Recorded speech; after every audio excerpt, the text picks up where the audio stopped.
What's up everyone and welcome back to the MMA Zone. Today, let's get started with Dustin Poirier fires back at Conor McGregor. Dustin Poirier had time for Conor McGregor today after the former champ took to social media writing, "Everything I touch turns to gold." Poirier responded just over an hour later, referring to McGregor's recent injury that forced him out of UFC 303, writing, "Touch that pinky toe." Poirier was then asked about his future during an interview with MMA Fighting, where he made it clear that he does plan on fighting again once he heals up. I'm still in the same spot. Like, I'm kind of on the fence. If a big fight came along that was exciting, that was dangerous, I would probably take it. But I still love this. That's the problem. I still love fighting. I love the lifestyle. I love waking up and having a goal to prepare for a battle. I'm the kind of person I need that every day, or I go crazy. So we'll see. I'm touching my toes in like the civilian life, but it doesn't feel right. But I'm still training, still running, still lifting. I haven't been doing much MMA or jiu-jitsu because of my ribs and my knee, and my nose can't yet, but we'll see. I think I'm gonna fight again. Poirier has also been involved in a back and forth with Michael Chandler as of late, in addition to his back and forth with McGregor. Things started earlier this month when Chandler took to social media, urging Poirier to retire, which then led to Poirier responding with a scathing shot on the MMA Hour. In response, Chandler then fired back on social media, reposting the clip of Poirier while alleging that he lives in the Diamond's head rent-free. While a rematch between the two seems unlikely, it's clear that despite contemplating retirement around the time of his UFC 302 fight with Islam Makhachev, Poirier is still entrenched in the fight game. Next up, let's take a look at Paddy Pimblett not happy with UFC 304's start time. While fans in the US will tune into the UFC 304 pay-per-view card from Manchester on Saturday, July 27th, like they always do, local fans in England will have to stay up all night to watch the action, despite the event taking place locally. Given that ESPN is reporting the start time for the main card as 3 a.m. local time, the expectation is that the main event will take place sometime around 5 to 6 a.m. local time. The start time hasn't been well received by a number of fighters on the card, with Tom Aspinall reportedly requesting that the UFC move the time up so that the main card doesn't start in the middle of the night. In addition, Leon Edwards hired a sleep specialist to help him navigate the situation to ensure he's able to perform at his best despite needing to do so in the wee hours of the morning. This week, while speaking with MMA Junkie, Paddy Pimblett opened up on the situation, expressing his frustration with the start time. I haven't changed absolutely jack just yet, you know what I mean? Like, it's quite annoying that it's at 4:30 in the morning here because it's an advantage for all the fighters coming over. Like, Bobby has got an advantage over me because he's used to being at that time zone where I'm not. So it's quite annoying and it shouldn't be happening, you know what I mean? Like, it's not like we don't stay up every week till 5, 6 a.m. watching cards, or in America and on the other side of the world, but Americans can't sit in the afternoon. Despite the frustrations of he and the rest of the UK fans, the UFC seems unwilling to adjust the start time.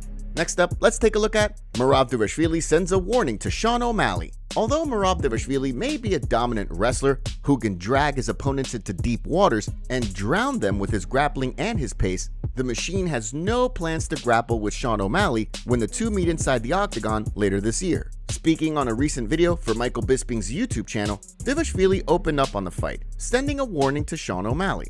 First, this is my dream fight and this is perfect time to fight him. And what's gonna happen is now I'm gonna show everybody my striking, you know?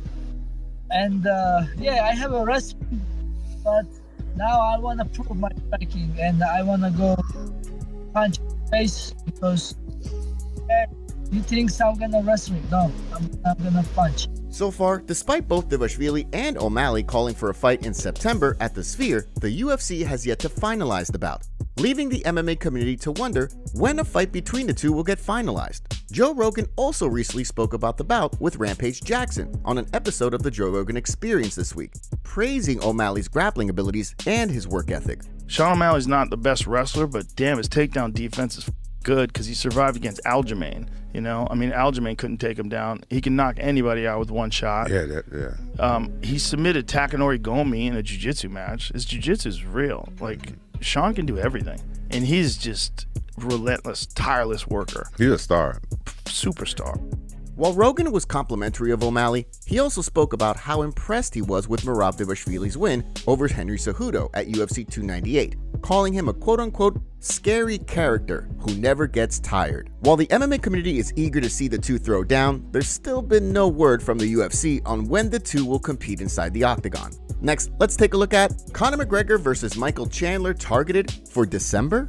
When the Michael Chandler-Conor McGregor fight was canceled leading up to UFC 303, Ariel Helwani revealed that the UFC could potentially wind up creating a new event in August or September for the two to compete. Despite that, Dana White then shot down talk of a rescheduled date in the months to come, telling Barstool Sports' Robbie Fox that the bout wouldn't take place in August, September, or October.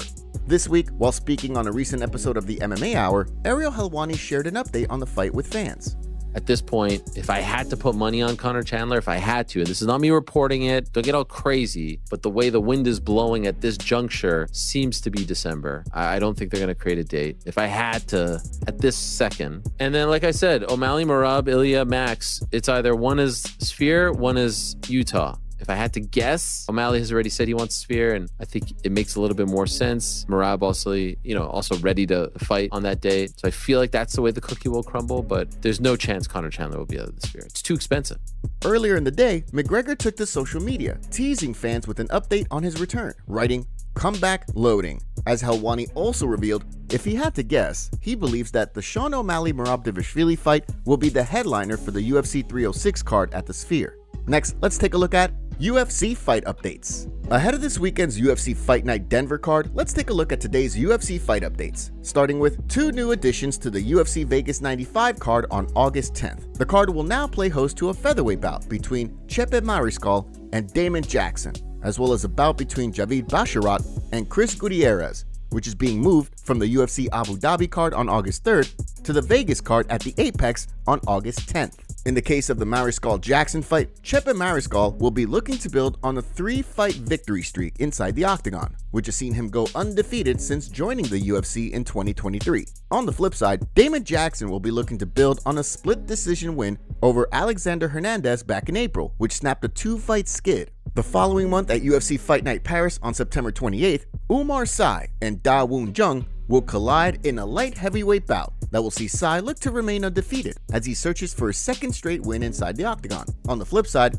Da Woon Jung will be looking to snap a 3-fight skid that has seen him go winless since his 2021 win over Kennedy Nzechukwu. The UFC Fight Night Paris card will also play host to a flyweight bout between Daniel Barez and Victor Altamirano, which will see Barez look to bounce back from a loss in his UFC debut last summer. While on the flip side, Altamirano will look to snap a 2-fight skid that most recently saw him drop a split decision to Felipe Dos Santos. Next, let's take a look at Fighter exposes Michael Page for spying on Ian Garry. Leading up to Ian Garry and Michael Venom Page's clash at UFC 303, Garry alleged during the Fight Week press conference that MVP had attempted to bribe someone from Shoot the Box Academy to spy on his camp. At the time, he claimed that Page and his team offered a fighter at the Shoot the Box Academy thousands of dollars to spy on him during camp in order to gain insight into his game plan. This week, Mateus Terra, a fighter from the Shoot the Box Academy, came forward, revealing that he was the fighter who was approached with an offer to spy on Garry leading up to UFC 303. In an interview with MMA Fighting, he opened up on the situation, explaining that an unnamed person who wasn't MVP called him with an offer leading up to the fight. He called me and asked if I needed money. I thought he was going to invite me to teach seminars there or maybe fight, but he came with this offer. He wanted me to film his training and share Ian Garry's game plan with them, and they would pay me a $10,000 reward. After telling the person that he would text them his answer, Terra then responded, declining the offer, before then cluing Garry and Shoot the Box Academy head Diego Lima in on the situation. As he explained, it was right, even though I'm not close to Garry. He's a member of my team. It's about loyalty. It's a lot of effing money, and I need it, but I can't. Don't get me wrong, brother. To make matters more interesting, MMA Fighting was reportedly sent evidence to prove the legitimacy of Terra's claims. However, despite that, MVP has since stated that he is unaware of anyone on his team attempting to bribe someone from the Shoot the Box Academy. Now, let's shift gears and take a look at Dricus du Plessis is a worthy champion according to Fighter. Dricus du Plessis may have won the title from Sean Strickland via split decision. However, the champ has earned the respect of Chris Weidman, who dubbed him a worthy champion this week while speaking in an interview with Cage Side Press. With DDP set to defend his title for the first time in Perth later this summer, Weidman opened up on his newfound respect for du Plessis after initially being skeptical about his chances of capturing UFC gold during his rise up the rankings. In addition, Weidman also spoke about the tough task ahead of the champ as he looks to defend his title for the first time. Dricus du Plessis, there was so much doubt about this guy because he's got such an unorthodox style and he looks tired a lot of the times, but he's really proven to be, a worthy champion. And then, again, the Adesanya fight coming up, I'm super excited to see that. You got a way more polished striker, traditionally, really athletic and just great technique against a guy who kind of lunges and blitzes forward. His chin is up in the air. So it's going to be interesting to see how that entanglement works. Currently, Adesanya sits as a slight betting favorite on DraftKings with -135 odds heading into the fight, while DDP sits as a slight underdog with +114 odds. As we get closer and closer to fight night, however, that could change. The MMA community goes off on Conor McGregor for a tweet he posted and deleted this morning. Conor responded to a 2018 post from ESPN that stated, "If someone from Khabib's team gets fired, then they must fire him as well, or he will rip up the contract." Conor replied to that tweet this morning saying, "Fast forward, he has since abandoned, betrayed, and fled Russia entirely, leaving his children and mother and wife and cousin behind." He then tagged Ali Abdelaziz and put the poop emoji. Here's what the MMA community had to say to Conor McGregor. "There is no rivalry. A rivalry is when they're both 1-1 with each other, or when a fight between two fighters was close and controversial. Khabib beat Conor up and then submitted him, and Conor has been salty and bitter ever since. The same thing would happen in a rematch as well. Khabib hasn't responded to Junkie in years, lol, rent-free. Rivalry? Bro been talking to himself. Khabib moved on. It takes two for a rivalry. Khabib has moved on. Conor hasn't. It's not a rivalry. More like a crazy ex-girlfriend who's obsessed with the guy who got away. There is no rivalry. It was pure one-sided beating. Conor got humiliated in front of millions. Conor will always try to cope by going after Khabib online, but Khabib never thinks about Conor. Conor is nothing to Khabib. You can't tell me this guy doesn't go to sleep without thinking about Khabib every day. Khabib has broken this man beyond repair. It's hilarious how he mauled him and made him quit in the biggest fight in UFC history, and since then, he rarely gives him any attention. Rivalry ended when Khabib beat the ish out of this dude. It's pathetic. How can one still open his mouth to blab nonsense BS knowing fully well that his life was saved by a referee in front of millions of people?